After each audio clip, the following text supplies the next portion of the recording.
Okay, I'm going to chop up some onion. So I've taken an onion that I've used before out of the refrigerator. I'm going to bring it around to the side, and I'm still going to use about this much. So I'm going to take it right about here, slice it straight down.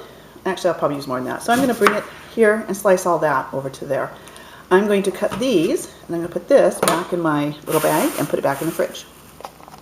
Okay, so the next thing I'm going to do is I'm going to take off this paper here.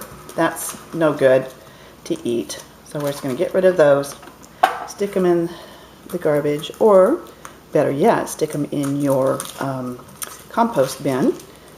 If you don't have one of those, we'll explain that a little bit later. But for right now, we're just going to chop up an onion. Now, I'm not a professional chef, so I'm just going to chop this up the way I normally do. So I'm going to make sure my fingers are in a claw because I don't want to cut anything.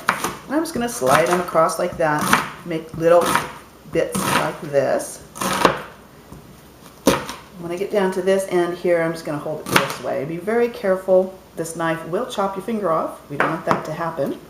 So be very careful on those. And then I'm just going to take these and slice them up a little bit smaller.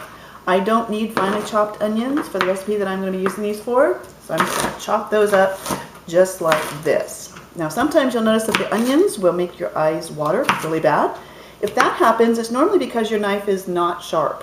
So try to keep a nice sharp knife to chop up your onions with, and that's what I would call a rough chop, taking the biggest pieces, and then I'm going to use this for my recipe. If I need more, I would go ahead and chop them like that, but I don't need them finely chopped.